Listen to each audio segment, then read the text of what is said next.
DJ Event Planner will change the way you manage and run your business. Streamline all of your procedures and software into one easy-to-manage system. DJ Event Planner, the ultimate online planning tool.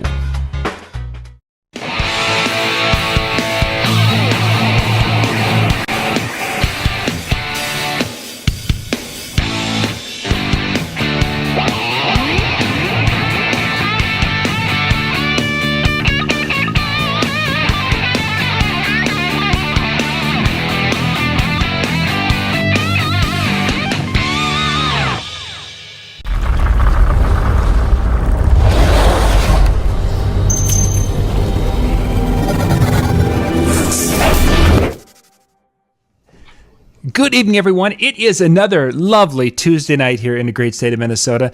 The birds are singing, the cows are in the pasture grazing, the people are out fishing out in the lake. Why? Because Ben Stowe is coming to the internet and they'd rather be fishing. I don't know if that's why exactly, but it is a lovely Tuesday. It's like 100 degrees in Minnesota. It is. We've got probably our hottest week of summer to look forward to this week. I'm excited, and yet I'm not happy. I'm happy. You know what? All the people out there are saying, "Oh, I wish it was winter. I wish it would snow." Hush your mouth. You get 9 months to knock it off. Seriously, stop it. Go back to your box. Holy cow. We get 150 degree temperature swing from summer to winter. I'm loving this right now. Granted, I am a transplant from the deep south. I'm not a Minnesota native. I did come from South Dakota. Deep south. Deep south, yeah. So, but I don't mind these hot days, honestly. Yeah, my wife is the same. Lori's like, yes, it's above. Yeah. Some people like it more. So let's jump into tonight's topic. Tonight, gang, we're going to be talking about the different aspects of riders. We've been kind of watching some of the chat boards, and this was brought up earlier last week. It was brought up, and there's been a lot of discussion about riders and such. So, Ben, I wanted to kind of talk about riders from a couple of different perspectives, but you have been involved with riders. So let's start from kind of telling people a little bit about what riders are, and then explaining kind of your experience with riders and what your involvement has been. Well, I think most people in show business are familiar with the term rider. Of course, there's some notorious stories that people think of when they hear the term rider. The bowl full of M&Ms for Van Halen, for example, with all the, brown ones taken out or whatever. And many times some of the most extraordinary things that people refer to are part of what's called a catering rider, which is basically what the act or the band is going to eat. Some people feel those demands are outlandish, but I don't care. I never really look at the catering rider. The part that we pay attention to is called a tech rider or technical rider, which basically says this is the technical requirements for this band or DJ or whatever, but this is the equipment that needs to be provided. Often it contains supplementary information like an input list and a stage plot saying this is where these things should go. This is the order they should be patched into the console, that sort of thing. And it's actually, riders can be, I don't want to say the bane of my existence, but they can keep me up at night. Sometimes riders really do, make you rub your head, but most times they're incredibly useful. Nobody likes to guess. Sure. I would rather know as opposed to not know. And, I have probably 200 microphones. And the reason is that there are different mics that work differently for different applications, different drum mics for different types of drums and different styles of music and all those sorts of things. And it seems like I still don't have enough, by the way, but it's always something, and we'll get to that a little bit later on. But basically, that's what a rider is. A rider is telling you these are the requirements for this act. These are the things that they need. And riders can be much more inclusive. Like I said, a catering rider, and there can be other provisions, hospitality rider and that sort of thing. I don't worry about any of that stuff. But I zero on the tech rider. And before we get into your questions, I'll say again, from a production standpoint, it's really nice to know what the act is expecting. But from a touring standpoint, and I've written a few riders for groups that I've toured with, that was my responsibility. And sometimes it gives you a good perspective, because you wonder if people actually read what you wrote. When you get there, you're like, well, where's all this stuff we asked for? We needed that. Right. We really needed it. And so that's the other side of the coin. I think it gives you a great deal of empathy for what acts might need. And I don't want, and I'm sure you got questions on it, so I'm trying very hard not to say these kinds of things, but that gets into that discussion between production and production manager for the tour. So when a person is working with bands, if large bands have got a large writer, or they have their writers, but have you worked with some of these maybe mid-level bands that should have maybe had a writer and they didn't, and how is that to work with them? Yeah. Most of the bands that I work with have writers, and they have production managers, and they have people that you can do and do what we call advancing the show, which is simply discussing these, riders and arrival times and, load time and, sound check time and all that sort of stuff ahead of time. But notoriously, there was an act that played Mobile Beat a few years ago whose rider was sound system, meat and cheese tray. That's it. Yeah, this was several years back.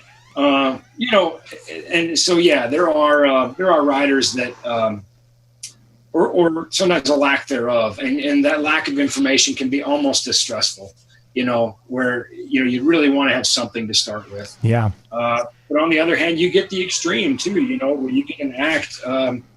I've got an opening act. I don't want to say too much, but I've got an opening act that is an individual that was formerly a part of a group that had a couple hits, but is now solo, has no hits, has no name recognition, is one of a couple openers for another act. This is not a has-been. This is a never was. And the rider, no, I'm just serious, and the rider is like Madison Square Garden, and you're like, you're not getting any of that, just so you know. Your set time is 20 minutes. You're going to get a microphone, maybe a little more, but, right. But, you see some of that, and you look at it and you're like, okay, I admire your desire to put on an arena show, but you're a support act and you're not getting any of this, and so, you get to have those conversations sometimes, and you call the production manager, you're like, listen, just got to level with you here. The promoter is not going to pay for any of that. Therefore, you're not going to get it. It's not that I don't want to give it to you. It's that you're not going to get it, And on the other hand, when there's that lack of information, we do just the opposite. I always try to reach out. I always want my acts to leave feeling that they were treated professionally. They were given an opportunity to represent themselves and their brand, and through their careers. That's very important. That's how they make their living.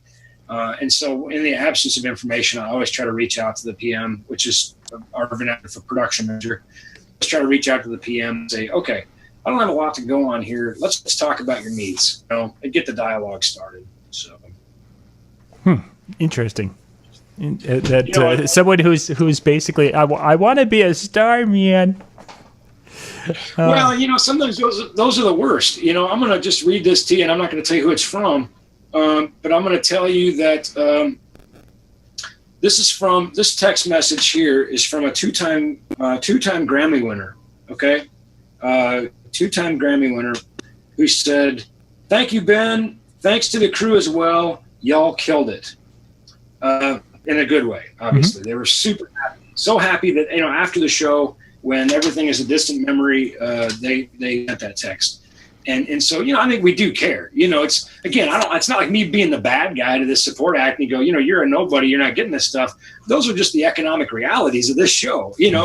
This person was headlining and the promoter was paying for this act and willing to put that forth, that kind of money into production.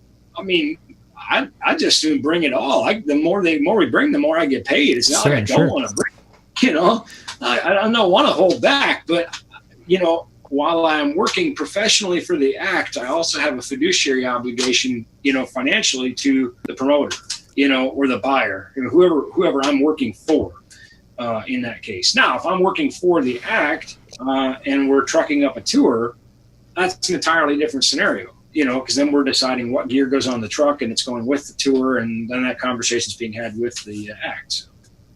Yeah, I suppose, because you've got to make sure that everything that they need and to their desires, because they want to have a level of consistency and comfort and being familiar with the gear every night.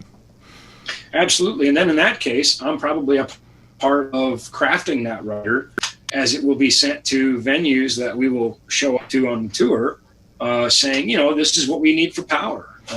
This is what we need for loading. This is the local stagehands we need. Those kinds of things are communicated as part of that rider. I did successfully get chocolate milk added to a rider for one of my crew members.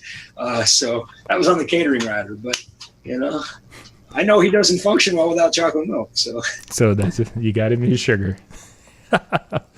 Oh, funny. Just a couple more minutes here, Ben. We don't want to make this too long tonight because you've got some other things you need to jump to.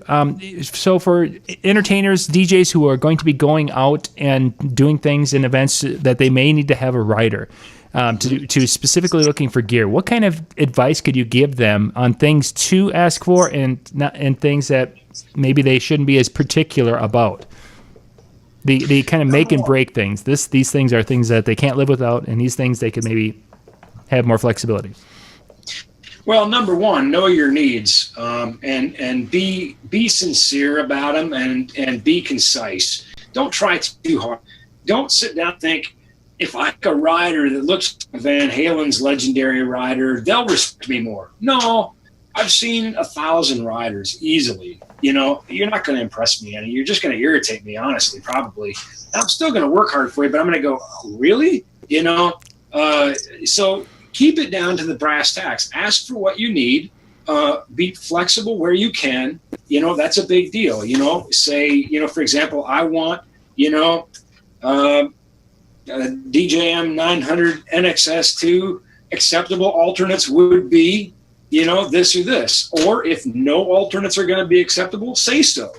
But, mind you, still, even though you say no substitutions, expect somebody like me to call and say, I don't have that. Yeah. Can't get that. If you're asking for a vintage mixer that existed only in the 70s and there's two in existence, you're probably not going to get it. So I think it's important to always have some flexibility. And like I said, be realistic. Be realistic.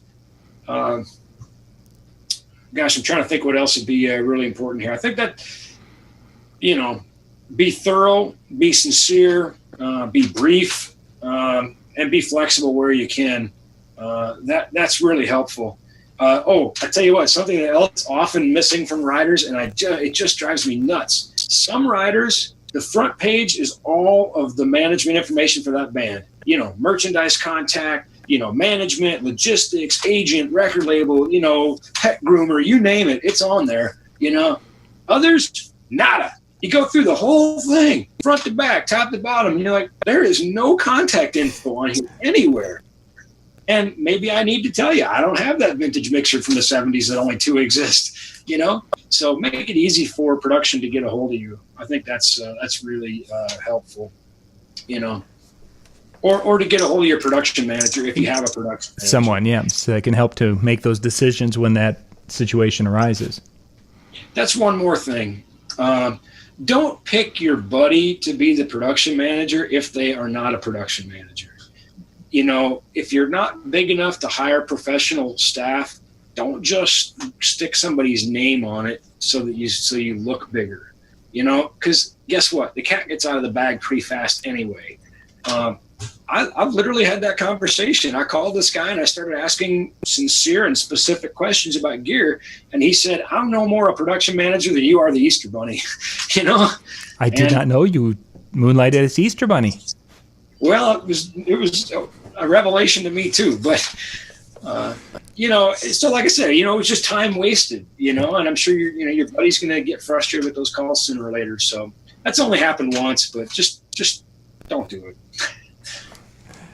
Good stuff to know, because I've talked to many DJs, and this is kind of a progression that some guys are really looking at, is moving from some mobile things, and they're wanting to kind of go nationally and perform nationally. And even some of our friends have performed in Vegas at different clubs when we go down for the shows, and they're, what do we do? How do we do this? And this is good information to know a little bit about the other side of the whole rider situation.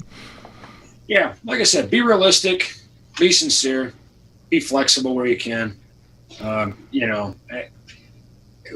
Expect two things. Expect that you're going to be working with hardworking professionals who want to meet your needs and will work hard for you. And expect that you're going to be working with some complete idiots who won't. And unfortunately, you get both. And maybe you just sort of hope for being somewhere in the middle. But the vast majority of production people that I know really will try hard and will do a good job. But prepare yourself to deal with I think if you're touring and you have enough things in the rider that allow you to have that conversation with the production person, and you find out early on that they are that it's going to be a rough night, at least ahead of time. You can you got some time to try to shore some things up and have some conversations with that production person to prevent, try to do as much advanced damage control as you can. And, and like I said, hopefully you don't deal with those. I mean, I've seen it all on tour, the good, the bad, and the ugly. Hopefully you're feeling like that guy and you want to send a message afterwards and say, man, that was great. That's exactly what I needed. You killed it. Good job. And that's what we strive for every time. And to be honest, you don't always hear that. Yeah. Even if you do it, it's, at the level I'm playing, it's just kind of an expectation too, and so it's nice to get that validation, but usually you get a smile and a handshake, but, I've made a lot of friends and had a lot of positive experiences doing it. So anyway, I'm not doing it for the love. I'm just trying to do a good job. Yeah. Good stuff, Ben. Thank you for your time tonight. For those of you watching, thank you much for being with us this evening. If you have any questions or anything you'd like us to look at in some future shows, please get a message to me, or you can put it down in the comment section down below, and we watch those, and we can answer some questions there, or we can use it as a future show topic. That would be awesome. Or you're just going to listen to me ramble for a whole long 20 minutes. Exactly. Whatever works for you guys. Next show is going to be on the pet groomers numbers I've seen on riders. So. Oh, that'd be awesome. Oh, that's what I don't know nothing about pet grooming, but yeah, you must, and you must be able to give Fifi her food over there in a gold bowl. I tell you what, that's a good footnote. I know we kind of passed our, end of the show. We're going to tack this on. This is the also ran here. This is our PS. Be careful what you ask for on a rider, because somebody like me might try to meet as much of it as we can. And, sooner or later, the promoter might see that bill, I mean, if you want a private groomer for Phoebe, I'll try to line that up. But, you and the promoter might be at words, so I've never dealt with pets or catering. I'm happy to say that's never been. That's your area. No, just speakers, microphones, lights, video, anything technical, power, rigging. Good stuff, Ben. Good stuff. Thank you guys for watching. Have yourself a wonderful evening. We'll be back a little bit later this evening with the Brian S. Red Show. Bye-bye.